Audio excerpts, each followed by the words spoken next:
Welcome, and settle in for a story of cosmic harmony from ancient Egypt. Tonight, we drift into the world of mythology for a tale called The Balance of Ma'at, Feather of Truth. This is a soothing exploration of the goddess Ma'at, who personifies divine order, and her gentle, pivotal role in the sacred weighing of the heart ceremony. We begin at the very foundation of all things, a timeless and peaceful place. If you find yourself soothed by these journeys into ancient stories, consider quietly subscribing to be welcomed back for more. For now, let your mind grow calm and still as we begin. Before there was a sun to mark the day or a star to mark the night, before there was land to stand upon or water to sail across, there was only a swirling, formless expanse. This was not emptiness, but a potent, undifferentiated chaos, a sea of potential without boundary or rule. It was the raw stuff of existence, waiting for a principle to give it shape and meaning. In this timeless moment before creation, when silence was absolute and movement was without purpose, the foundation of all things quietly appeared. It was not a person who emerged from this chaos, not a goddess with a voice or a form. It was a law.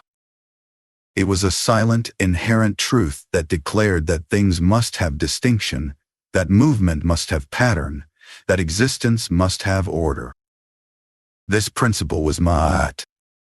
She was not born. She simply was. She was the first idea, the fundamental rule from which everything else would spring.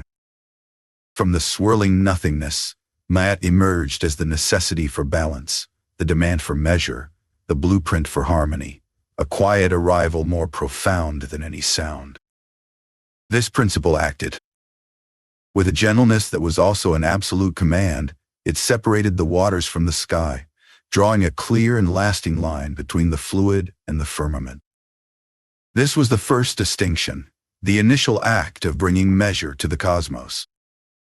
Ma'at defined distance and relationship, so that things could exist in their proper places and proportions. It imposed a structure upon the raw potential, carving the universe into realms that could be understood and navigated. Without Ma'at, all would remain a single churning mass. With her, a world of discernible parts could be built. This law then governed the first great rhythm. It established the predictable, unwavering path of the sun god Ra, across the vault of heaven each day. His journey from east to west was not a whim, but a commandment of Ma'at, a cycle so reliable it became the heartbeat of time itself. The sun rose because Ma'at decreed it must rise. It set because Ma'at decreed it must set. This daily resurrection was the first and greatest evidence of cosmic order, a promise made and kept eternally, proving that the universe operated by a dependable rule. On the earth below, Ma'at dictated the life-giving cycles of the Nile. She commanded the river to flood its banks at the proper time, spreading rich, black silt across the fields, and then to retreat, allowing the seeds to take root. This was not chance, but a scheduled gift, a rhythm of abundance that turned the desert into a green land. The harvest, the feast, the survival of every living thing, all depended on this faithful pulse, this balance between water and land ordained by Ma'at. The river's behavior was a direct expression of cosmic law made visible on earth. The same quiet force turned the wheel of the seasons, bringing the cool breath of autumn after the heat of summer, and the warmth of spring after the stillness of winter. It set the stars in their constellations, and guided their slow dance across the night sky, creating a celestial map fixed and reliable. In every realm, heaven, earth, and the great river between, Ma'at was the architect of pattern, the weaver of predictable change. The universe moved not at random, but in a vast, intricate, and comprehensible dance. In the world of the living, this cosmic principle found its human steward. Ma'at guided the pharaoh, placing upon his shoulders not just a crown of gold, but the sacred duty to rule with justice and truth. His laws were to be fair, His judgments were to be wise, his actions were to mirror the harmony of the heavens. The pharaoh was the living embodiment of Ma'at on earth, the keystone that held the social order in balance. His primary role was to repel chaos from the kingdom. If he ruled falsely or selfishly, he introduced Isfet, disorder, into the land, causing famine, strife, and the unraveling of society's fabric. For every person, Ma'at manifested as the correct way of being, the thread that connected daily life to the cosmic order. It was speaking truth instead of falsehood. It was doing right instead of harm. It was living in harmony with one's family, community, and the gods. To speak Ma'at was to align one's words with cosmic truth, such as giving honest testimony or offering a sincere promise. To do Ma'at was to align one's actions with cosmic order, sharing bread with the hungry, respecting one's parents, or working diligently at one's craft. This was not merely personal morality. It was active participation in sustaining the fundamental structure of existence itself. Each right action was a stone placed against the ever-pressing wall of chaos. The physical symbol of this boundless, abstract principle was a thing of simple, perfect geometry. The ostrich feather. Its shaft was straight and unwavering. Its veins were balanced on either side, symmetrical and light. It represented the ideal state, unburdened, honest, poised in perfect equilibrium. The feather was not Ma'at herself, but her emblem, a reminder that the vast, complex order of the universe could be measured against a standard of flawless simplicity and lightness. All of creation, therefore, from the vast, circling heavens to the smallest act of kindness between neighbors, depended on Ma'at's balance. The Nile flood depended on it. The sunrise depended on it. A just verdict in a court depended on it. A truthful word spoken in a home depended on it.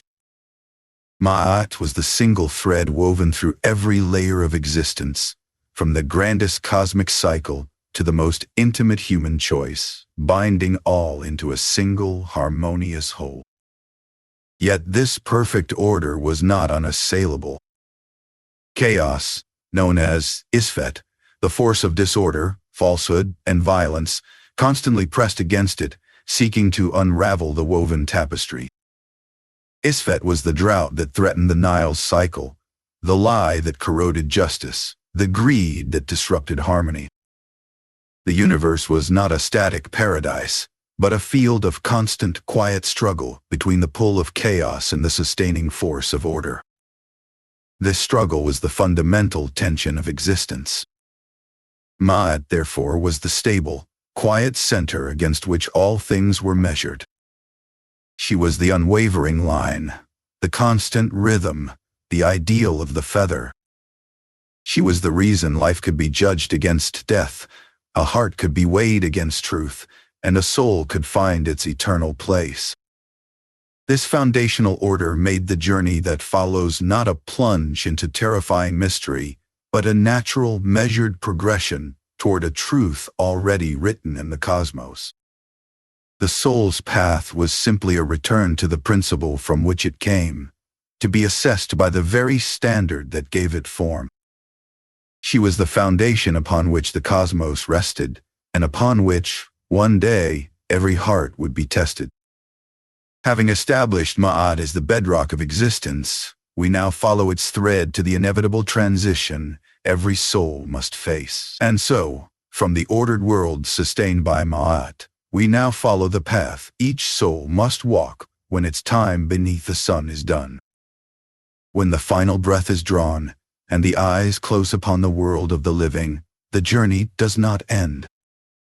It simply changes its course, guided by the very same principle that gave the Nile its banks and the stars their places.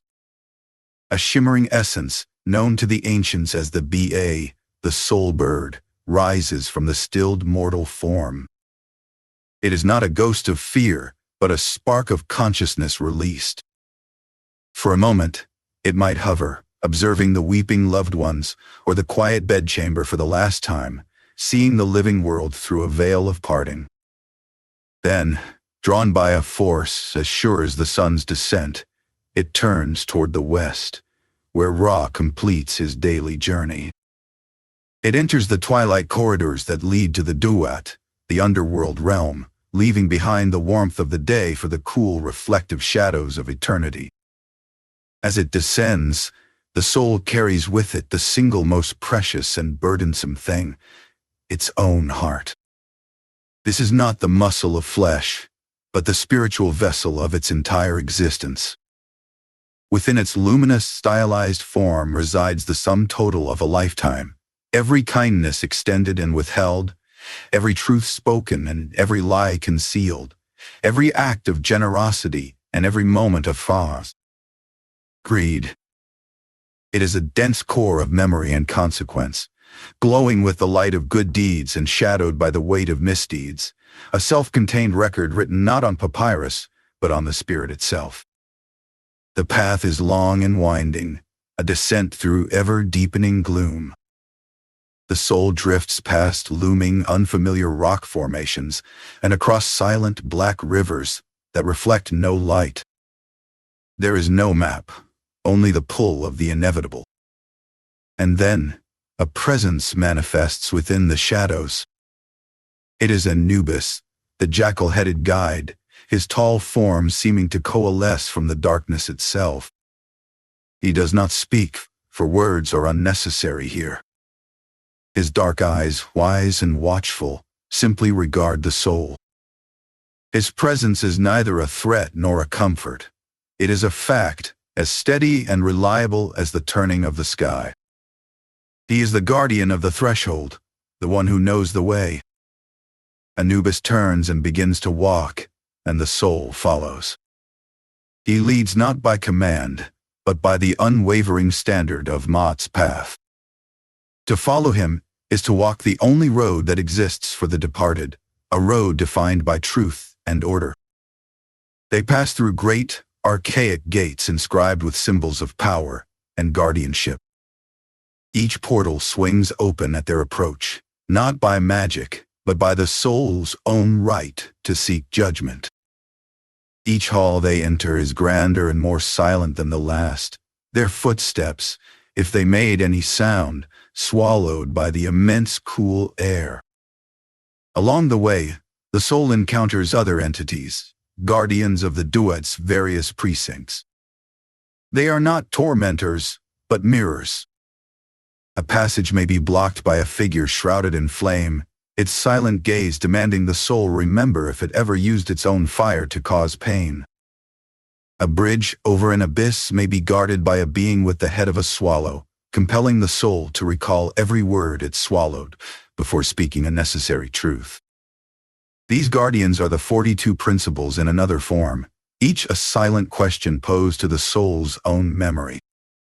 The soul does not battle these reflections. It simply passes by them, and in doing so, it is compelled to look within. With each encounter, a specific memory surfaces, the time a harsh word was withheld, or the moment a neighbor's hunger was ignored. As the soul acknowledges the truth of that memory, its physical heart responds. A memory of compassion makes the heart glow brighter, and the soul feels a subtle lightening, as if a small stone has been removed from its core. A memory of deceit or theft makes the heart feel dense and cool, its weight increasing as if a bead of lead has been added. This is the internal accounting, the soul's essence calibrating itself in preparation for the scales. The journey through the Duat is thus a voyage of profound reflection, a stripping away of illusion, until nothing remains but the pure, unadorned truth of one's character. Finally, Anubis halts. The corridor ends before a towering wall of seamless black obsidian, into which are set two colossal doors. They are featureless but for their sheer imposing scale, rising into the gloom until their tops are lost to sight. A faint, pearlescent glow emanates from the seam where they meet, the only light in the profound darkness. Anubis stands beside the soul, his gaze fixed upon the doors, a silent sentinel at the final threshold. There is no handle, no knocker, only the patient, waiting presence of the guide. Beyond these doors lies the Hall of Two Truths. The soul knows this, not because it is told, but because the knowledge settles within with the certainty of a law of nature. This is the place spoken of in temple texts and funerary spells, the chamber where the heart will be placed upon a balance. It is not a courtroom designed for debate, but a sacred instrument of cosmic justice, where the weight of a life will be assessed against the weight of truth itself. The soul understands, in this quiet moment before the doors, that what awaits is not a test it can study for, or a puzzle it can outwit. The guardians of the corridor were the final echoes of its mortal self. The hall ahead contains only the objective consequence. There will be no clever arguments to sway a jury, no last-minute appeals to mercy. The scales do not listen to pleas, they only measure mass. The 42 assessors who wait inside are not there to be convinced, but to witness the result of a measurement that has already occurred within the soul's own heart. Osiris, the lord of the duat, presides not as a king to be petitioned, but as the embodiment of the judgment that is already written in the heart's own substance. With this understanding comes a profound quietude. The anxiety of the unknown dissipates, replaced by a solemn acceptance. The soul has carried its evidence, the heart, now finalized in its weight, across the dark landscapes of memory. Now, it stands ready to present that evidence to the only standard that matters. The journey of reflection is over. The moment of truth is at hand. Anubis, sensing the soul's readiness, lifts a hand. The immense doors, silent and smooth as water, begin to swing inward. A serene starlit radiance spills out into the corridor, illuminating the path for the final few steps toward the place where all journeys converge. The great doors of black obsidian swung inward with a profound and perfect silence. They opened, and the soul, led by Anubis, beheld the place that awaited every spirit, the Hall of Two Truths. Its vastness was not merely of size, but of meaning, an architecture of consequence, serene and eternal. Above, the ceiling was a perfect and immutable map of the night sky. Stars were fixed in their constellations, glowing with a steady, cold light, each one a permanent jewel in the dome of the underworld. They cast no shadow, only a soft silver illumination that bathed the entire chamber. To look upon this ceiling was to understand that the proceedings here were as orderly and predictable as the courses of the heavens, a celestial clockwork against which a single life would be measured. Along the length of the hall, seated in rows upon simple stone benches, were 42 figures. They were the assessor gods, each one a guardian of a nome of Egypt and a specific aspect of truth. They sat in regal stillness, their forms shadowed and indistinct, yet their presence was a weight in the air. They did not look upon the soul with curiosity or malice, but with the detached, impartial gaze of those who serve only as mirrors. Their silence was their function, a wall of quiet expectation against which a confession would soon be spoken. Between these rows of silent witnesses, in the exact center of the hall, rested the instrument of judgment. The scales of judgment were crafted from gold so pure it seemed to hold light within it. Their arms were long and slender, perfectly balanced upon a central pivot.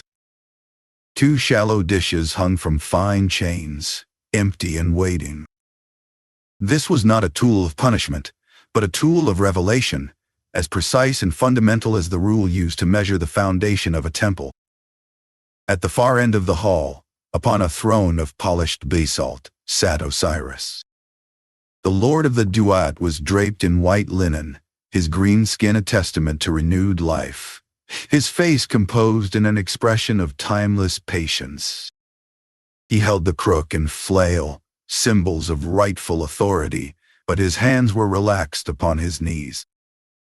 He presided not as a king over subjects, but as the guardian of an eternal process, the final arbiter who would speak only after the scales themselves had whispered their verdict. His stillness was the stillness of a deep and unwavering lake, reflecting the truth without distortion.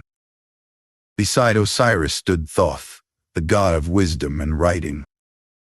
His ibis-headed form was calm, his hands holding a scribe's palette and a reed stylus. His role was not to judge, but to witness and to record. He watched the empty center of the hall with an observer's keen eye, ready to inscribe whatever truth was revealed onto the papyrus of eternity. The tip of his stylus was poised, a promise that the outcome would be remembered, made part of the unalterable records of the cosmos. His knowledge was a quiet backdrop, ensuring no nuance of balance would be lost. Anubis, who had guided the soul through the winding dark, now took his place. He moved from the role of guide to his sacred duty as the master of the balance. With a single deliberate step, he positioned himself beside the golden scales, his jackal head lowered, his gaze fixed upon the empty dishes. His hands, soon to perform the physical act of the weighing, rested at his sides, skilled and precise instruments awaiting their purpose. His meticulous nature was the silent guarantee that the procedure would be flawless, a function carried out with the perfect neutrality of a natural law. At the foot of the scales, where the golden chains met the floor, a shape rested in patient stillness. It was Ammit, the devourer. Her form was a composite of the most fearsome creatures, the forequarters of a lion for power, the hindquarters of a hippopotamus for chaos, the head of a crocodile for finality. Yet she did not prowl or growl. She waited, a creature of solemn purpose, her eyes closed as if in a dreamless sleep. She was not an active threat, but a potential consequence, resting as still as a stone at the bottom of a deep pool. Her presence was a statement of inevitability, of the natural end that follows, a fundamental imbalance. The air within the Hall of Two Truths was utterly still. There was no breeze, no whisper, no echo of footfall.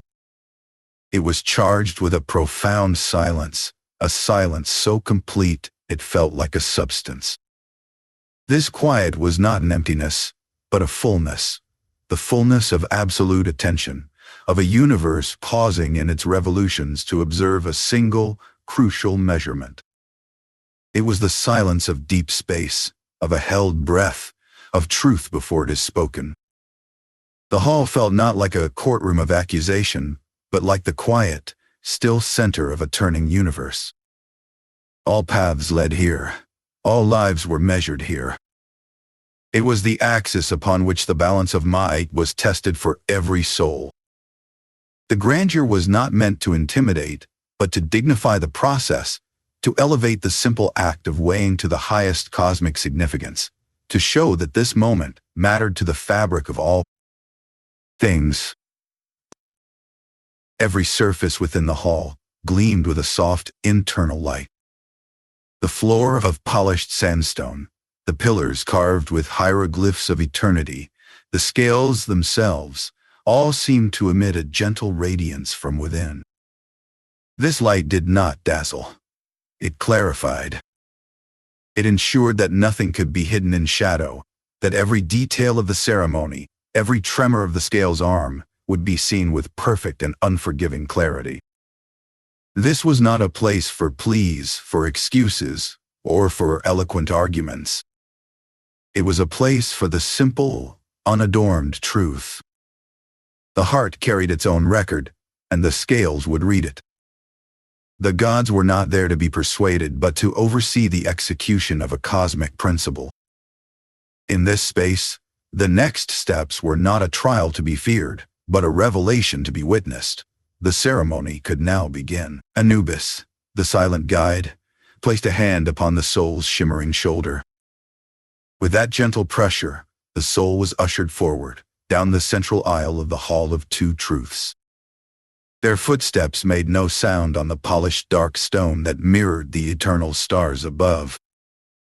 To either side, the 42 assessor gods sat in their silent, shadowed rows, forms indistinct, yet emanating a profound, watchful stillness. The journey ended before the towering throne of Osiris, whose eyes held the depth of still waters, and beside the silent, gleaming scales of judgment. Anubis withdrew, melting into the darkness near the scales, his presence now a part of the hall's immutable architecture. The soul was left alone in the open space, the focus of every unspoken gaze. The time for speech had arrived. One by one, beginning with the deity closest to Osiris's right hand, the soul addressed each of the 42 assessors. This was not a plea, nor an argument crafted for leniency. It was the ritual of the negative confession, a litany of purity, a formal recitation of the sins one had not committed. The soul spoke not to convince these silent figures, for the truth was already inscribed within its own essence, but to declare that truth aloud to the universe, to make the internal external. "O far strider," the soul began, its voice a soft, clear note in the vast silence, "I have not committed robbery," the words hung in the still air. Within the soul's luminous form, its heart, the spiritual vessel containing the sum of its life, pulsed with a faint, answering glow. The truth of the statement, or its falsehood, resonated directly within that sacred container. The assessor god, a shadowed form hinting at long strides and distant roads, remained motionless, a mere receiver of the sound. The soul turned its attention to the next silent figure. "O flame-bringer, I have not caused pain." Another internal pulse, another quiet test. The rhythm was established, a meditative cadence of self-examination spoken into the void. "O swallower of shades, I have not told lies. O breaker of bones, I have not been angry without a just cause. O double lion, I have not trespassed upon sacred ground." With each declaration, named for a specific divine aspect, the soul denied a corresponding violation of Ma'ata's perfect order. The declarations wove a comprehensive map of a life in balance. They spoke to acts of violence and harm. "I have not killed. I have not ordered a killing." They addressed deception and faithlessness. "I have not eavesdropped. I have not spoken deceitfully." They the organs, they are. Condemned greed and social neglect. "I have not stolen from the poor. I have not caused hunger. I have not made anyone weep." They touched upon the purity of one's station and actions. "I have not polluted the river. I have not held back the floodwaters in its season." They even scrutinized the inner landscape. "I have not been quarrelsome. I have not spoken hastily. My heart has not raced after forbidden things." With each avowal, the soul's heart glowed a little brighter, or dimmed a fraction, an internal, undeniable meter measuring the sincerity of every spoken word. The 42 assessor gods did not stir. They did not lean forward in curiosity, nor did they recoil in disgust. They sat as eternal fixtures, silent, regal, and utterly impartial. Their presence was not that of a jury to be persuaded, but of polished mirrors. In their profound stillness, they reflected back the absolute, unadorned reality of the ceremony. They reflected the soul's own certainty, or its hidden doubt, back upon itself. This was the soul's final, formal moment of introspection, made manifest before the architecture of the cosmos. Therefore, this ritual was not a defense presented to external judges.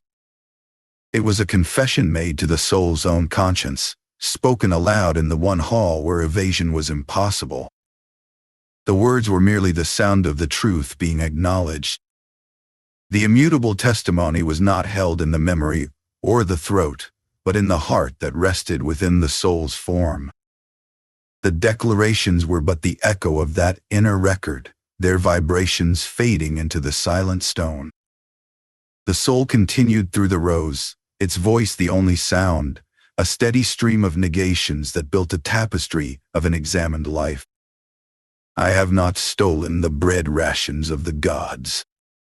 I have not stolen offerings from the blessed dead.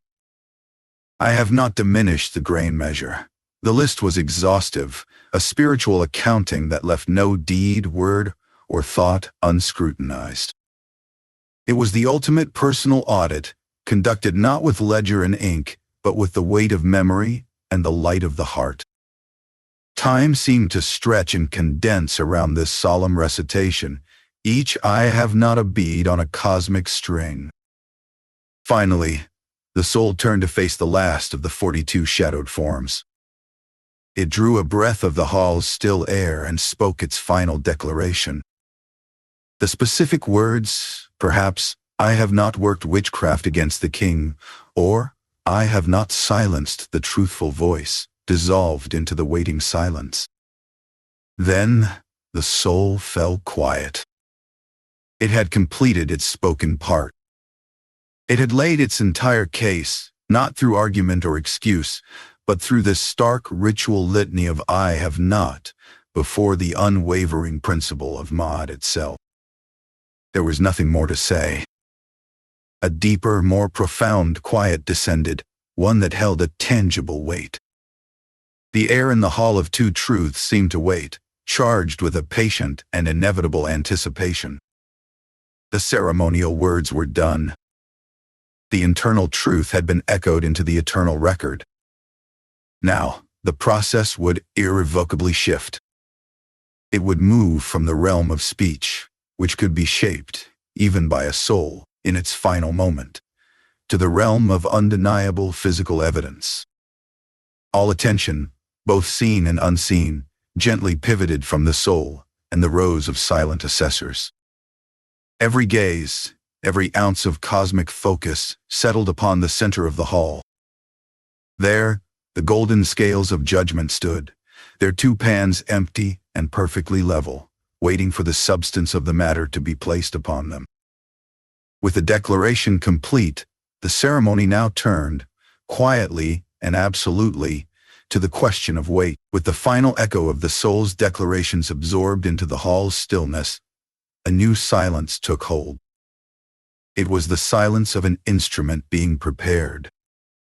All focus shifted from the solitary figure to the center of the hall, the great golden scales of judgment. Anubis, the guide, now became the weigher. He moved with a fluid, deliberate grace to stand beside the towering apparatus, his form sharp against its burnished glow, a statue of watchful precision. From the air beside Osiris's throne, a soft light began to gather.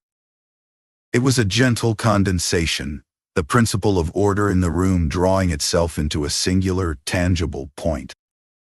The light resolved, stretched, and clarified. There, suspended, was a single, perfect ostrich feather. It was the feather of truth, the physical manifestation of the goddess Ma'at in this sacred space. Her law, her balance, her immutable standard had no voice or embrace, but in this feather was her entire essence. The feather began its descent. It drifted downward, light as a thought, turning in gentle, inevitable spiral toward the left pan of the scales, the pan ordained to hold the standard. Its movement was unhurried, governed by a sacred gravity. As it neared the polished metal surface, it slowed to a hover, and then settled. It came to rest without a sound, without a tremor, as if returning to its rightful place. Upon the golden dish, the feather lay in perfect repose. Its veins were flawlessly aligned, its shaft straight and true. In its simplicity, it held a profound beauty. It was the ideal state of a human heart. A heart that was light, unburdened, free of the heavy stones of falsehood and malice. This feather was not merely an object. It was the concept of truth given weight and form. It carried the weight of cosmic order, the measure of every right action and honest word since time began. Its presence made the left pan the absolute standard of equilibrium. This was the 0 point, the unwavering line against which all deviation would be measured. The scales were a sacred instrument calibrated to this single, perfect reference. Against this feather, this embodiment of what is right, all things could be assessed. But here, in this hall, it awaited one specific counterweight. Across from it, the right pan hung empty. It was a circle of gleaming gold, polished to a mirror finish. It did not sway. It was patient, receptive, and utterly passive, a vessel prepared for its singular burden. The entire ceremony now hinged on the relationship between these two pans, one holding the perfect, abstract ideal, the other waiting for the concrete reality of a lived life. Anubis, his task as guide complete, assumed his role as master of the balance. He did not touch the scales or adjust the feather. His work was facilitation, ensuring the sacred mechanics flowed. He turned his gaze slowly, first to the feather resting in its place of honor, then to the soul standing motionless in the hall's center, finally to the soul's chest, where its spiritual core resided. His look was acknowledgement. The standard was set. The soul, witnessing the feather's arrival, felt a moment of profound recognition. This was the measure. This was the quiet, perfect truth against which its own chaotic human experience would be compared. There was no fear in this recognition, only a deep, introspective clarity. The declarations it had spoken were echoes. The heart was the source. The soul's attention turned inward, to the essence within its own form. In the surrounding stillness, the other gods became pillars of focused observance. Osiris on his high throne leaned forward slightly, his expression one of resolute attention. Thoth, the scribe, held his stylus lowered, waiting for the scales to move before he would lift it to record. The 42 assessors, their part in the ritual complete, receded into silent witness. Even Ammit, the composite creature at the scale's base, seemed to become a deeper shade of stillness, a monument of waiting consequence. The hall was a machine of judgment in perfect, unhurried motion. All that remained was to place the counterweight on the opposite side. Anubis, his acknowledgement complete, made a slow, deliberate gesture with his hand toward the soul. From the center of the soul's shimmering form, a glow intensified. A warmth pulsed, a light coalescing. The soul's heart, not the physical organ, but its spiritual essence, the vessel containing the sum of its lifetime, began to separate. It was preparing to leave the shelter of the soul's form, to become an object for the scales. The abstract had become concrete. The principle had become a measure. The quiet center of the universe held its breath, ready to see if this single mortal heart could find its balance against the feather of truth. The right pan waited, empty and gleaming. The left pan held the perfect, serene standard. The next, irrevocable step was the transfer of the heart from the soul's chest to that waiting golden dish. Anubis, the master of the balance, raised a hand. The gesture was slow, deliberate. With it, the time for words ended, and the time for substance began. His gaze turned from the perfect feather resting on the left pan to the shimmering soul standing under the starry vault. All motion in the hall of two truths ceased. The 42 assessor gods sat in absolute, regal stillness. Osiris watched, a pillar of resolute justice. Thoth waited, his stylus a breath away from the papyrus. Ammit rested at the foot of the scales, a figure of patient inevitability.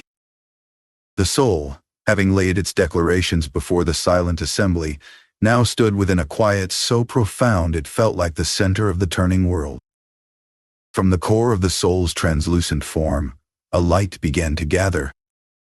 It was the soul's own luminescence, the glow of its being, now concentrating, pulsing with a soft and rhythmic light. This was the moment of separation. The soul's its heart was not the physical organ of flesh, but its spiritual essence, the immutable sum of its character. It did not tear away, but rather unfolded, emerging with the serene inevitability of a secret finally revealed. A faint, shimmering thread of light still connected it to the soul's spirit, but the heart was now a distinct entity, ready for its solitary and final journey to the balance. The heart manifested not as muscle, but as a sacred vessel. It took the form of a golden canopic jar, though sealed and whole, its surface polished to a soft glow. Within that glow, light swirled and danced, holding shapes too fleeting to name, echoes of a life lived. This vessel contained everything. Every act of charity given without thought of reward was sealed within, as weightless as a thought. Every truth spoken, every promise kept, these were the essence of speaking Maya, and they rested in the vessel like light caught in crystal. But so too did every withheld kindness, every word of deceit spoken in shadow, every instance where the soul had chosen the path of selfishness over harmony. These were denser. They settled within the golden form not as abstract sins, but as tangible weight, the spiritual residue of choices that had turned the soul away from the cosmic order. Guided by Anubis's silent will, the heart began to move. It floated forward, drifting across the short, momentous space between the soul and the waiting scales of judgment. Its journey was a silent testimony. As it traveled, the 42 assessor gods observed. They did not judge, they witnessed. Their silent presence was a mirror, reflecting back the journey of the heart itself. The vessel did not move with uniform grace. At times it seemed almost to buoy upwards, lifted by the accumulated lightness of compassion within it. At other moments, it drifted with a heavier, more deliberate pull, drawn downward by the compacted gravity of its mistakes. Its path was neither straight nor wavering, but a quiet revelation of its own internal balance, or lack thereof. The heart came to a stop, hovering a finger's breadth above the empty right-hand pan of the great golden scales. It poised there, a self-contained world of memory suspended between its source and its judge. For a moment that stretched across eternity, the entire hall held its breath. The air grew solid, time itself seeming to pause in deference to the act about to unfold. The soul watched its own essence, no longer a part of itself, but now an object of cosmic measurement. In that vast, silent pause, there was no room for fear, only the profound and clarifying stillness that comes before an irrevocable truth is known. With infinite meticulous care, Anubis guided the heart's final descent. His hands remained at his sides, but his focus was an invisible force, a gentle and precise pressure of divine intention. The glowing vessel began to lower. Its motion was so slow it defied perception, a gradual surrender not to force, but to fate. It neared the burnished surface of the golden dish, which awaited it with perfect receptive stillness. This was the transfer of a life's record from the realm of spirit to the realm of law, from internal truth to external fact. The heart settled onto the pan. Contact was made not with impact, but with a faint, resonant chime. The sound was pure, a single clear note that bloomed in the silent hall, echoed once against the distant pillars, and was absorbed by the starry heights above. It was the sound of acceptance, the scale acknowledging the unique and total weight it now bore. The dish did not tremble. It cradled the vessel, its smooth surface a perfect foundation for the culmination of a mortal journey. With that gentle tone, the ceremony passed its final threshold. The point of no return had been gracefully, softly crossed. Now, both pans of the scales were occupied. On the left rested the feather of Ma'at, the immutable standard. It was truth given form, order made light, the perfect ideal against which all things were measured. On the right rested the heart of the soul, a complex amalgam of a lifetime's choices, glowing with the contained light of its own history. The great golden arm, which had hung in perfect equilibrium, now felt these two opposing realities placed upon it. The left was the unchanging law of the cosmos. The right was the variable testament of a single life. For one breath, then two, the arm remained motionless. The central pointer of obsidian was still. The instrument of balance itself seemed to contemplate the profound forces now arrayed upon its pans. Then the mechanism of justice began to move. It was not a sudden motion, but the initiation of something slow, decisive, and utterly silent. The pointer quivered, a tremble so fine it was more a thought than a movement. The great horizontal arm, balanced on its pristine fulcrum, experienced the first infinitesimal strain of unequal weight. The weighing had begun in earnest. The physical truth of the soul's life, quantified and made manifest, was now acting upon the immutable laws of the universe. The arm would tip, governed by the simple, relentless physics of balance that were but an expression of Maat herself. One side would rise, and the other would fall, declaring for all eternity whether the heart had lived in harmony with cosmic order, or had accrued the fatal weight of chaos. Thoth leaned forward, his eyes fixed on the scales pointer, his stylus ready to record the first definitive tremor. Osiris's gaze was unwavering, his judgment awaiting the objective fact the scales would provide. This was the moment all of existence had led to for this soul, the convergence of a life's path with the fundamental principle that governed the sun's journey and the Nile's flood.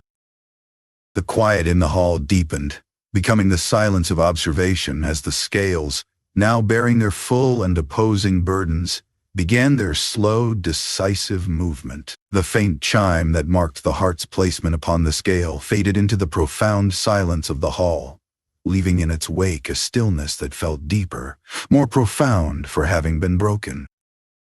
For a single, timeless heartbeat, the golden arm of the balance hung perfectly motionless. The pointer at its apex rested on the tiny central marker etched into its base. On the left, the feather of truth sat in its eternal perfection. On the right, the heart glowed with its own untold history. The scales were laden but not yet moved. It was the quietest moment in the universe, the final breath before truth became motion. Then they trembled. It was the most minuscule of vibrations, a shiver of polished metal and celestial light. The pans suspended from the golden chain links jostled gently, as if settling their burden. It was not indecision, but the natural physical moment of testing, the instant when potential energy becomes kinetic. And then, with a slowness that defied haste, the long, straight arm of the scale began to tip. It made no sound. There was no groan of metal, no creak of timber. The only sound was the silent acknowledgement from every presence in the hall that the law of Maat was now in motion, as unstoppable and measured as the tide. If the heart was heavy with the dense, cold weight of misdeeds, the right pan began to sink. It descended with a slow, deliberate grace, as if pulled by an irresistible gravity. The arm slanted, tilting its apex away from the heavy heart, the pointer slowly drifting from the central mark toward the side of that weighted truth. If the heart was light with virtue, buoyant with compassion and clean from truth, the right pan rose, lighter than the feather that was the essence of balance. It floated upward, lifting its dish of shining gold, causing the arm to tip in the opposite direction, the pointer swinging toward the feather's side. These were the only two outcomes, both inevitable, both a simple expression of the heart's intrinsic nature. The movement was smooth, silent, and utterly without haste. There was no jerking, no sudden drop or leap. The scales of the gods did not adjudicate with drama, but with the calm, inevitable certainty of a natural law. It was the same motion as the sun's arc across the sky, the same gradual shift as sand settling in a glass. To watch it was to witness inevitability personified. The hall held a collective, breathless focus. The 42 assessor gods leaned not a hair's breadth forward nor back, but their silent attention was a palpable force, fixed entirely upon the central instrument of their purpose. All eyes, whether shadowed by divine features or shining with a soul's anxious light, were locked on the delicate pointer at the scale's apex. This small, sharpened tongue of gold was the final arbiter, the needle that would point to the verdict. As the arm continued its glacial arc, the pointer slid across the baseplate, passing over the fine lines and sacred symbols that marked the degrees of truth. It moved past the central equilibrium mark without pause. That passing was the moment of declaration.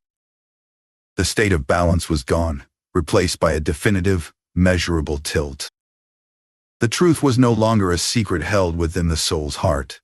It was now geometry, a physical fact written in angles of gold. The pointer swung to its final resting place and grew still. The scales, having completed their movement, hung in a new, fixed position. One pan was lower, the other higher.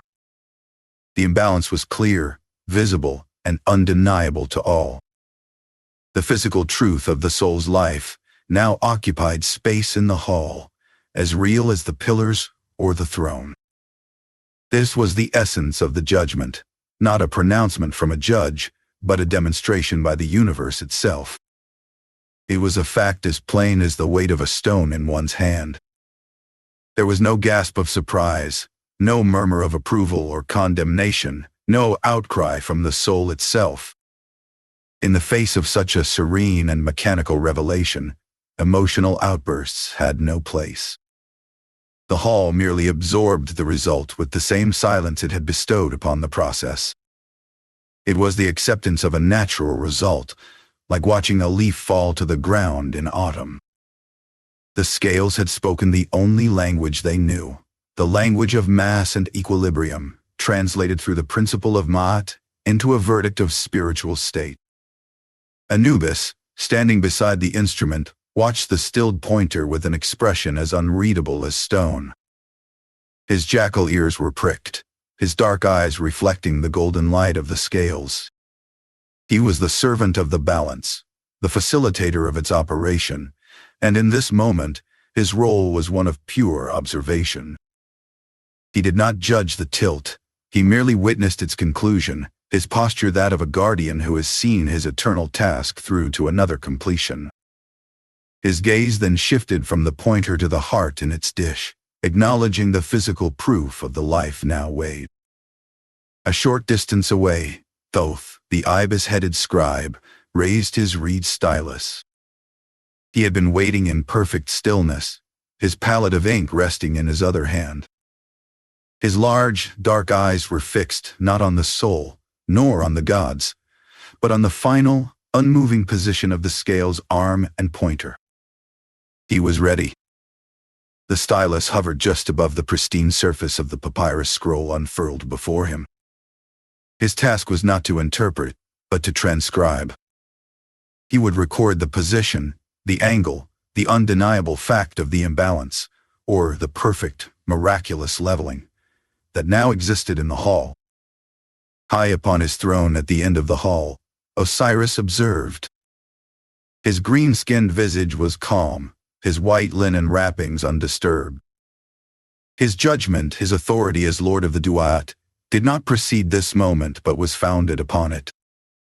He did not need to speak a verdict, for the scales had already delivered it. His role was to sanction the outcome, to welcome the justified or to oversee the consequence. His gaze, compassionate yet implacable, rested on the objective fact now displayed before him, waiting for the next, necessary step in the orderly process. And so the scales rested, tipped. The silent revelation was complete. The truth of a lifetime, reduced to a simple, elegant tilt of golden metal, hung in the serene air of the Hall of Two Truths. All that remained was to make this momentary state into an eternal record, to fix the geometry of this soul's truth into the archives of the cosmos itself. With the truth held motionless in gold, the scribe's hand began to move, translating the silent tilt of the scales into eternal script. Thoth, the god of wisdom and writing, stepped forward from his place beside the throne of Osiris. His movements were the epitome of calm deliberation, a quiet counterpoint to the monumental stillness that now gripped the hall. The ibis-headed god carried no air of judgment himself. He was the instrument of record, the one who would fix this moment in the unchangeable past. His role was not to interpret, but to observe and inscribe, transforming a physical fact into a line of cosmic history. He raised the scribal palette he carried in one hand, a rectangular slab of wood holding two small wells. One well was filled with water to moisten the reed, the other with a cake of dense, black ink. With his other hand, he selected a single sharpened reed stylus. He dipped the tip into the water, then rubbed it with gentle circular patience against the ink. The action was methodical and practiced, a ritual performed countless times before in this same hall, preparing the tool to capture a unique and final truth. The sound was a soft, wet whisper, absorbed by the vast space around him. His gaze, dark and knowledgeable, shifted from his tools to the center of the hall. He did not look at the waiting soul, whose form shimmered faintly, having witnessed its own life distilled into a single angle. Nor did he look at the expectant faces of the assessor gods. His focus rested entirely on the golden scales of judgment and, more precisely, on the delicate pointer that had ceased its movement. The pointer's position, a hair's breadth from the central axis, was the only datum that mattered. It was a geometric declaration, a verdict rendered not in words but in angle and balance. Thoth's entire purpose now was to translate that angle into the sacred language of the gods. With a sure and steady hand, he unrolled a section of the pristine papyrus scroll he carried. The papyrus was a pale, warm yellow, flawless and waiting. He positioned it upon the air as if it rested on a solid desk, the scroll hovering before him. Placing the tip of the stylus against the clean surface, he began to write. The first marks were not letters, but a cartouche, an oval loop that enclosed and protected a name. Within that sacred border, he inscribed the soul's true name, the one known to the gods and recorded in the book of life since the moment of its birth. Each hieroglyph was formed with exquisite care, its lines clean and its proportions perfect. Beside the cartouche, on the same line of the eternal record, Thoth's stylus moved again. Here he recorded the evidence. With precise strokes, he drew the determinative sign for a heart, followed by the glyph for a pair of scales. Then, with a final defining flourish, he inscribed the critical description. If the right pan had risen, lighter than the feather, he wrote the phrase, "Mai karu," true of voice. If the right pan had sunk, heavier than the feather, he wrote the stark fact, "Jesu, heavy." The full sentence read, silently, in the sacred script. The heart of Naaman was found heavier than the feather of Ma'at, or its luminous opposite. The scratch of the stylus on the papyrus was the only sound. It was a dry, purposeful whisper, a tiny noise that seemed enormous in the profound silence. Each stroke was definitive, a crisp incision of truth into the waiting surface. There was no hesitation, no correction, no going back. This was not a draft or a preliminary note. It was the official entry into the archives of the duat. The sound itself was part of the ritual, the audible proof of a fact becoming permanent. As the last stroke was completed, as the ink settled deep into the papyrus fibers, the newly written line glowed. A soft silver light emanated from the black glyphs, a gentle luminescence that lasted for the span of a single held breath. This was not a magical display, but the visible sign of the truth bonding itself to the record. The ink ceased to be mere pigment and became part of the document's substance, and the document ceased to be mere papyrus and became a vessel of fixed reality. The glow faded, leaving the sentence dark and immutable upon the pale scroll. This record was final. It was the last and ultimate word on the soul's earthly existence. Thoth, his task for this soul complete, slowly rolled the section of scroll he had used, sealing the verdict within the cylinder. The scroll made a soft, crinkling sound as it closed upon itself, a final whisper. He did not place it with any particular ceremony, but simply added it to the collection of identical scrolls that floated in the air around him. This was the silent library of the Duat, a vast, hovering archive of every judgment ever passed. Each scroll was a unique history, a name and a weight, yet together they formed a single immense testament to the timeless working of Ma'at. The judgment was now an immutable part of cosmic history, as fixed as the path of the stars on the hall's ceiling. Thoth stepped back, his movements as calm and deliberate as when he had stepped forward. He returned to his station beside the throne of Osiris, his ibis head dipping once in a slight, respectful nod to the Lord of the Duat. The nod was a silent communication, a transfer of responsibility. It indicated that the record had been made, that the procedural truth was now documented and secured within the archives. Osiris, draped in white linen, acknowledged the gesture with the barest incline of his own head. No words passed between them. None were needed. The judicial fact was established, witnessed, and recorded. All that had been in motion, the soul's journey, its declarations, the weighing, was now concluded in the realm of action. The scribe's record was complete. With the official verdict now inscribed and filed among the endless scrolls, the hall awaited the next, natural step. The written word had made the outcome irrevocable, and the quiet machinery of Ma'at, having measured and recorded, was ready to enact its serene consequence. The silence that had accepted thought's final record now held its breath. All eyes within the vast starlit hall remained fixed upon the golden scales of judgment. The pointer, having swung to its final definitive position, was now still.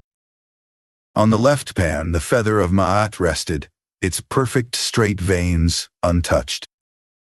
On the right pan, the soul's heart glowed with a soft, steady light. The two pans hung level. The central arm was perfectly, impossibly horizontal. The scales had come to a perfect, absolute rest. From the heart resting upon the scales, a gentle, warm luminescence began to pulse, as if the very core of the vessel breathed light. It was a glow of wholeness, not of fire. It illuminated the scales themselves, casting a soft, golden sheen over the nearby forms of Anubis and Thoth. In that silent hall, the light was an announcement more eloquent than any sound, a physical declaration of purity that resonated in the very stone of the floor and pillars. From his throne at the hall's far end, Osiris stirred. His form, draped in the white linen of eternity, seemed to absorb the heart's gentle light. He spoke, and his voice was the sound of deep, still waters flowing in a cavern, calm and resonant. True of voice, he declared. The title was not a compliment, but a state of being. It meant the soul's declaration of innocence in the hall had been validated, proven true by the weight of its own essence. The words echoed softly in the vaulted space, settling over the assembly as a final, official benediction. At this signal, Anubis moved. His earlier role as the precise weigher of hearts shifted seamlessly to that of the guide. With a slow, deliberate gesture, he reached for the glowing heart. His touch was not that of a handler, but of a conductor receiving a precious instrument. He lifted the heart from the golden dish, and as he did, the scales, now relieved of their burden, swung gently back to their starting empty equilibrium. Anubis turned, cradling the light-filled heart, and began to walk toward the throne of Osiris. The soul, a shimmering Ba spirit, flowed silently behind him, drawn forward by its own justified core. As they proceeded down the central aisle of the Hall of Two Truths, the 42 assessor gods who lined the hall underwent a subtle transformation. Their previously stern, implacable visages softened. Their silent scrutiny melted into expressions of serene acknowledgement. They were not judges passing sentence, but witnesses to a truth now confirmed, and they greeted the passing soul with a collective, wordless welcome. Their presence was no longer a barrier of judgment, but an archway of honored peers. Anubis halted before the dais of Osiris. He did not climb the steps, but presented the soul from the floor of the hall, a gesture of protocol and profound respect. Osiris, Lord of the Duet, looked upon the soul. He did not smile, for his countenance was one of eternal, peaceful gravity. Instead, he extended one hand, palm upward, in a gesture of acceptance and welcome. It was an invitation into his kingdom, a silent granting of passage from the realm of judgment to the realm of eternal rest. The soul, drawn by this gesture, seemed to solidify, its form becoming more distinct, more whole, as it was recognized and received. Beyond Osiris and his throne, the very architecture of the hall seemed to part. The great stone arch behind him, which had appeared as a solid wall of shadow, now shimmered and grew transparent. Through it, a landscape was revealed. It was the field of reeds, the Aru.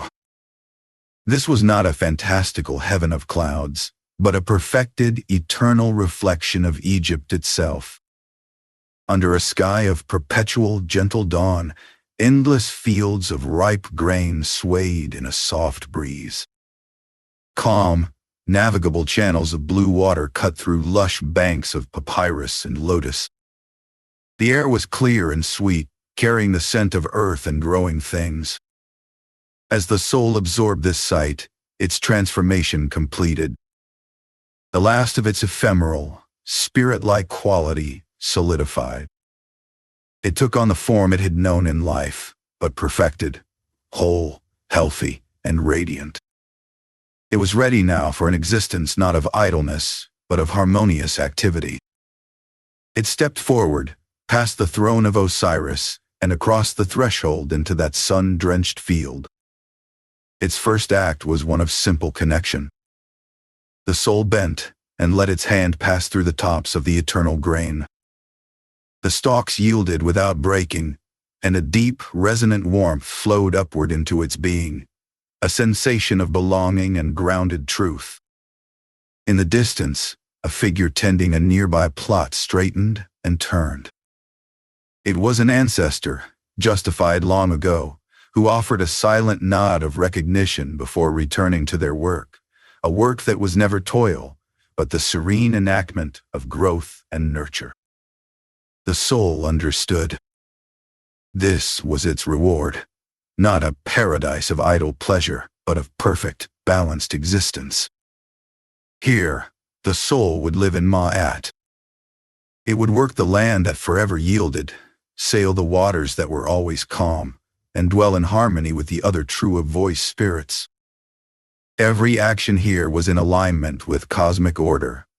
Every moment was a reflection of the balance that had granted it entry. To tend the unfailing crops was to participate in the world's abundance.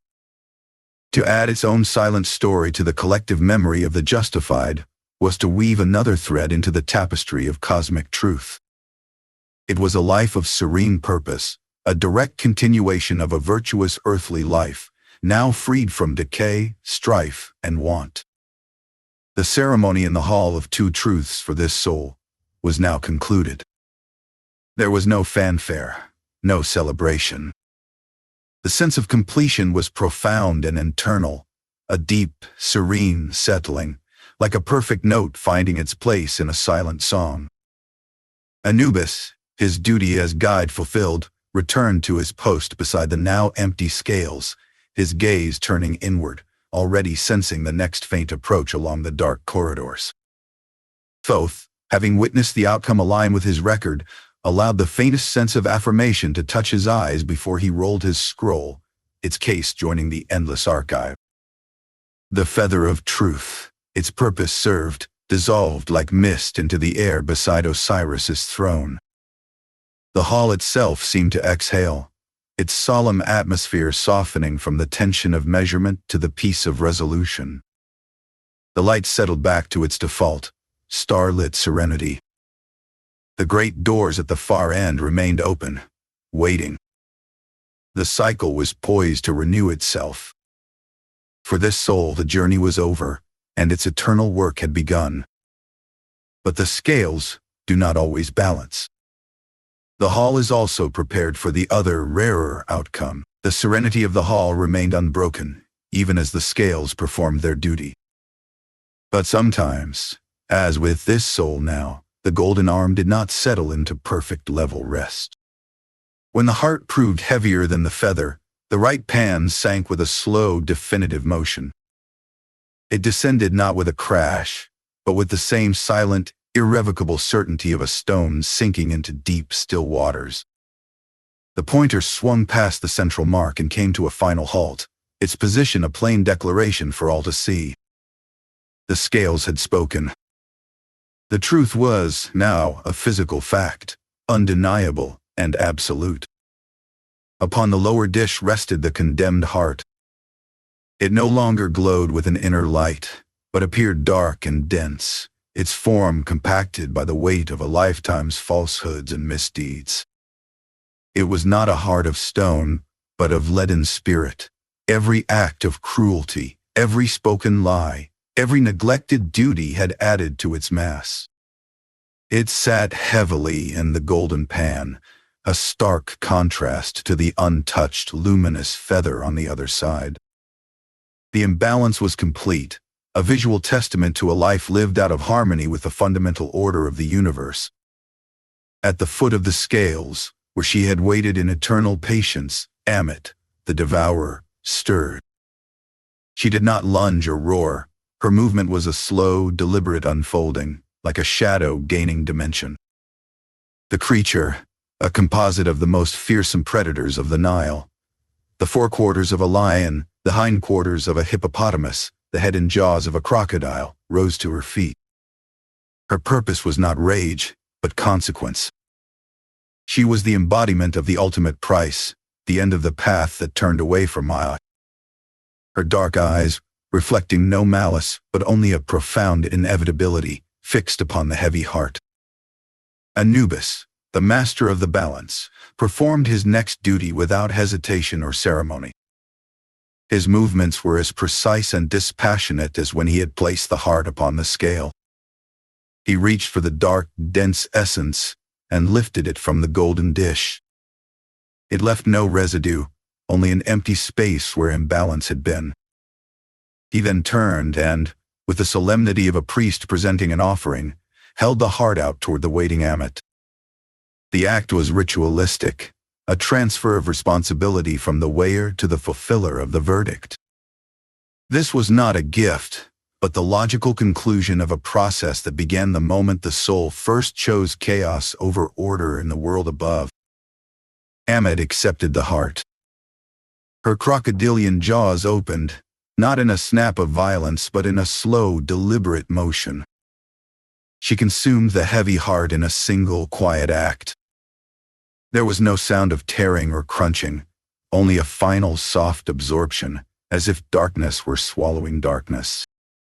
This was the devouring, the chaotic essence within the heart being taken back into the creature who was, herself, a manifestation of that same primordial chaos. It was not an act of punishment inflicted by the gods, but the natural absorption of a discordant element back into the source of discord. Justice was not vengeful, it was simply complete. With its heart, the seat of its identity, memory, and will.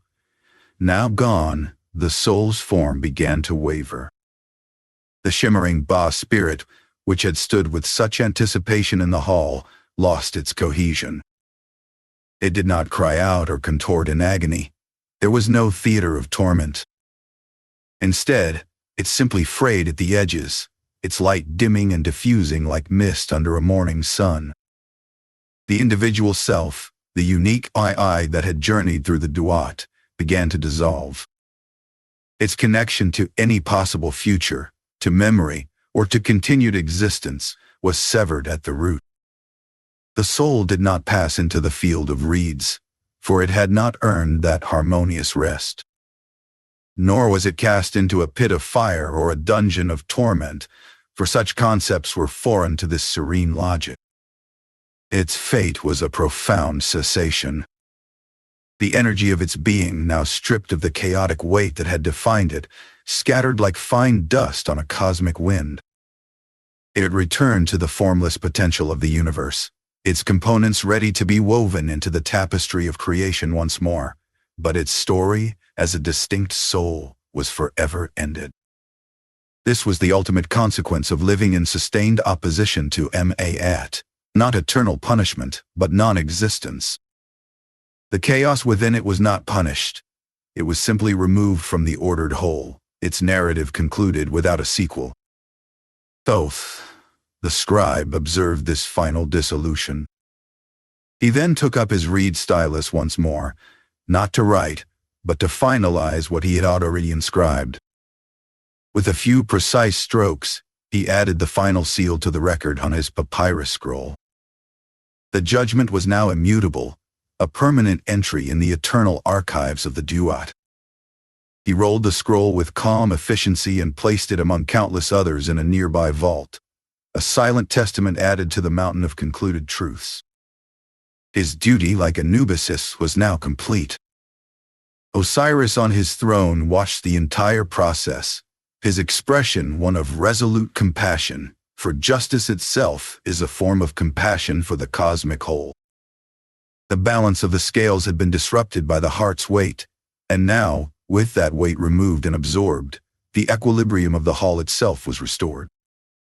There was no lingering stain, no shadow of the departed. Ma'at, the principle of order, had reasserted itself, as constant and quiet as ever. Ammit, her purpose fulfilled, settled back into her place at the base of the scales. The slow, deliberate motion with which she had risen was now reversed. She seemed to diminish, her composite form merging once more with the deep shadows from which she had emerged. She became again a shape of patient, inevitable waiting, a silent promise that the law would always have its executor. Her stillness was not sleep, but readiness, the same profound stillness that had greeted the soul upon its arrival. The great golden scales stood empty, their pans clean and waiting. The feather of truth, having served as the unwavering standard, slowly faded from its dish, dissolving back into the air from which it had come. The immediate work of judgment was complete. The hall was, as it always was, prepared. The 42 assessors remained, their silent vigil unbroken. Anubis resumed his post, his gaze fixed down the length of the hall toward the great doors. The serene machinery of cosmic justice, having processed one outcome, was ready to begin anew. Far away, in the world of the living, another soul would one day take its last breath, and the eternal cycle would continue, untouched by the finality of any single fate. In the quiet that followed, the hall returned to its essential state, a space of serene, eternal readiness. The ceremony was complete, the judgment final. Yet the Hall of Two Truths did not conclude. Its stillness was readiness, not emptiness. The work of Ma'at, the maintenance of cosmic balance, is a process without beginning or end. And so, the hall renewed itself with a silent and unhurried grace. The scales, now empty, were cleansed of their momentary burden. An inherent order attended them, a process as natural as the polishing of a gem by the steady flow of water. The gold of their pans and the bronze of their beam regained a soft, flawless gleam. Every trace of the previous weighing was gently erased, the pointer at the scale's apex hanging motionless and true once more. The instrument of justice was restored to its pristine function, prepared for the next soul and the next. From the left pan, the feather of truth began to fade. Its perfect white veins grew translucent, then insubstantial. It did not vanish abruptly, but dissolved with the gentleness of a breath on cool air, its substance unwinding into strands of silver light. These strands drifted upward, weaving themselves back into the atmosphere around Osiris's throne. The singular manifestation of the principle was withdrawn, its purpose fulfilled for that moment. The standard it embodied remained, however, etched into the immutable law of the hall, waiting to be called forth again. Along the vast hall, the 42 assessor gods settled. Their regal postures softened by a fraction, their focused gazes returning to a state of collective watchfulness. They did not speak or depart, for their vigil was unending. They resumed their positions in the silent rows, their forms once more like statues carved from shadow and starlight. They were not judges who retired, but eternal witnesses, pillars of the cosmos whose presence was a permanent feature of the realm of truth. Thoth, the scribe, observed the final dry glyph upon the papyrus scroll. With deliberate motions he rolled the scroll tightly and secured it with a linen cord. He turned to a section of the hall that appeared as a wall of deep shadow. As he approached, shelves manifested from the darkness, stretching into infinity, crowded with countless identical scrolls. He placed the new record among its predecessors, slotting it into its appointed place in the eternal archive. The soul's history was now part of the duet's memory. Thoth's stylus was clean, his palette full, awaiting the next inscription. Anubis stepped back from the central dais. He returned to his precise station beside the cleansed scales, resuming his posture of watchful readiness. His jackal-headed gaze, keen and impassive, fixed once more upon the hall's great entrance. His duty as guide and weigher was continuous. There was no rest, only the patient anticipation of the next journey's end. He stood as the sentinel of the threshold, the constant link between the duat's winding paths and the hall's serene clarity. Upon his throne, Osiris remained. The lord of the duat did not stir. His green-skinned visage, framed by the white Atef crown, was serene, his hands resting upon the crook and flail across his chest. His judgment had been rendered through the scales, not by decree, and so his task was perpetual. He was the still point around which the wheel of judgment turned, the eternal king presiding over an endless procession. His presence ensured the process, though cyclical, was always imbued with the gravity of sovereign justice. The light in the vast chamber softened, as if exhaling. The focused luminescence that had bathed the scales during the weighing dissipated, melting back into the general, gentle glow of the star-map ceiling. The hall was returned to its state of serene twilight. Any lingering resonance from the judged soul, the last echoes of its being, dissipated like mist, absorbed peacefully into the substance of the duat. The air was again cool, still, and pure, carrying only the faint scent of papyrus and distant cold incense. The great doors of polished obsidian now stood open. They revealed not darkness, but a soft, ambient gloom, an invitation, and a passage. Held open by the hall's own nature, they were a testament that this court was always in session, always receptive. The threshold waited, ready to usher the next shadowy figure guided by Anubis's will into the presence of the balance. Far away, in the world of the living, a connection was made. Beneath a sky of blue or shrouded in night, a mortal body took its final breath. The the soul bird, stirred and separated, beginning its inevitable journey west toward the setting sun. This event sent no sound, but a subtle tremor through the fabric of the duat, a new thread drawn into the tapestry of passage. At his post beside the scales, Anubis turned his head. It was the barest movement, a slight inclination. His tall ears seemed to perceive not a sound, but a shift in the current of fate. He sensed the new departure, the fresh soul entering the winding corridors that led, always and inevitably, to this hall. His watchful gaze sharpened, though his body did not otherwise move. The next petitioner was on the path. The Hall of Two Truths was ready. The scales were balanced and clean. The feather's standard lingered in the air. The scribe's palate was full. The assessors waited. The doors stood open. The balance, momentarily tested, was fully restored.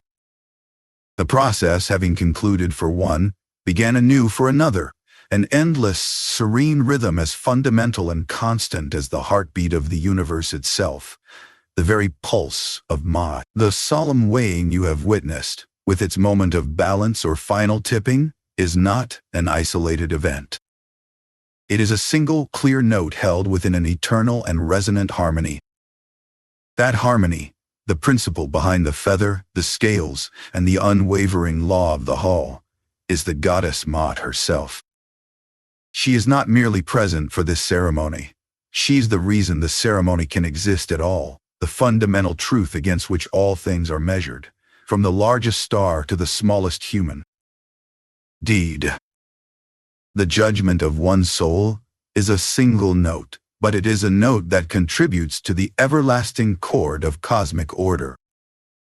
Consider the predictable journey of the sun. It rises in the east, traverses the dome of the sky, and sets in the west without fail. It brings light and retreats into darkness in perfect, repeating rhythm. This is Maat in action. It is her principle that orders the celestial bodies, that keeps the planets on their paths and the stars fixed in their familiar constellations. This order is not a rigid cage, but the very framework that allows for life, growth, and time itself to have meaning. Without her underlying constancy, the cosmos would be a formless, chaotic swirl, and no life could take root. She is the reason the sun rises in the east and sets in the west predictably. This daily cycle is the universe's heartbeat, a steady, visible manifestation of Maat's constancy. From the celestial, this principle descends to the earthly, giving both weight to a promise and truth to a seed's growth.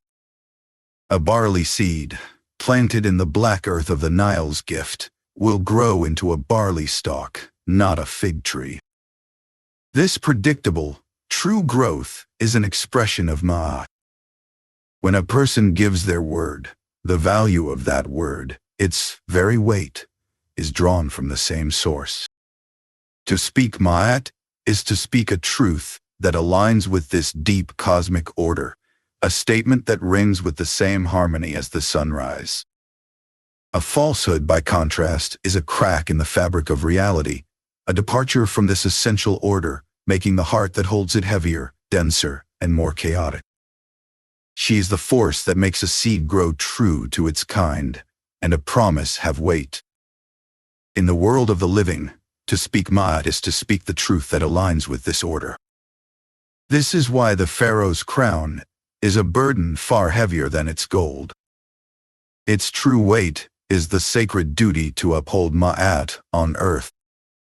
The pharaoh is the living embodiment of this principle, tasked with ensuring that justice flows like the Nile, that law governs actions, and that society mirrors the harmony of the heavens.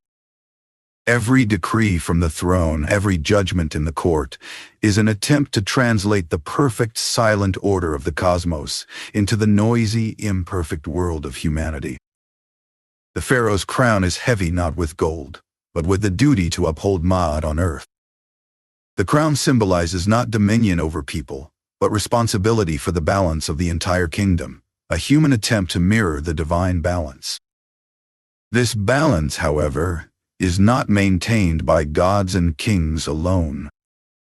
It is built, moment by moment, by every soul that walks beneath the sun. Every act of fairness in the marketplace, every word of honesty spoken between neighbors, every moment of compassion shown to a stranger, each of these adds a single, almost imperceptible grain of weight to the side of the feather. They are tiny affirmations of Ma'at in the daily life of the world. Conversely, every act of greed, every lie, every cruelty is a grain of sand added to the heart, making it denser, heavier, tilting the personal scale toward chaos long before the soul ever stands in the hall of two truths. Every act of fairness, every word of honesty, adds a grain of weight to the feather's side. The final weighing is merely the summation of a million such tiny choices, the true weight of a lifetime revealed. This understanding reveals chaos, known as Isfet, in its true nature. It is not a monster to be chased and slain in a single battle. It is a constant pressing tide, the natural state of undifferentiated matter and unchecked desire, the force that erodes boundaries and unravels patterns. Ma'at is the dam that holds this tide at bay. Chaos, Isfet, is not an enemy to be slain, but a tide to be constantly held back by Ma'at's dam. The daily rituals, the just laws, the moral choices, and the quiet, truthful lives of individuals are the stones and mortar of that dam. Each act of Ma'at strengthens the wall. Each act of Isfet weakens it.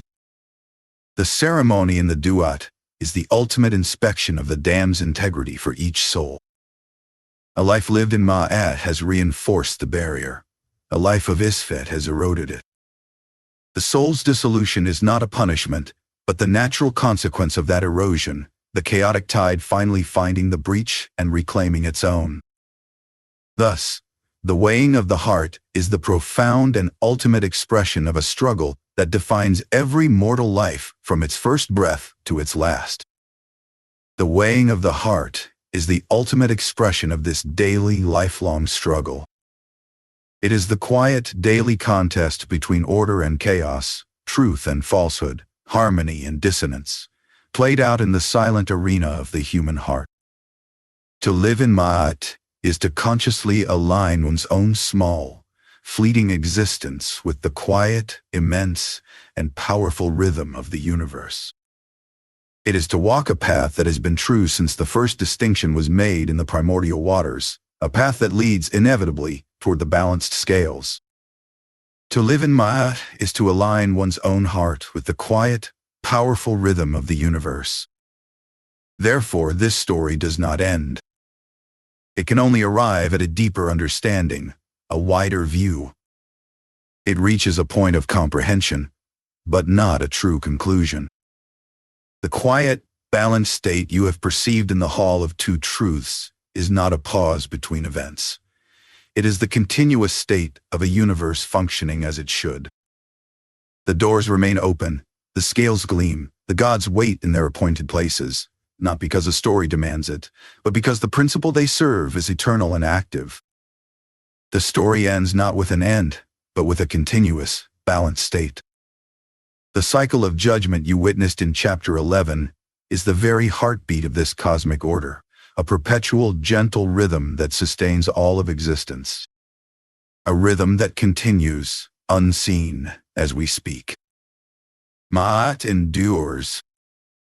She was present at the first moment of distinction. She is present in the last breath of every life, and she will be present for every breath yet to come. The scales wait, not with anticipation but with the serene patience of a natural law, like a riverbed waiting for the certainty of water. The universe rests, not in sleep, but in a state of perfect, serene equilibrium. It is held. It is balanced.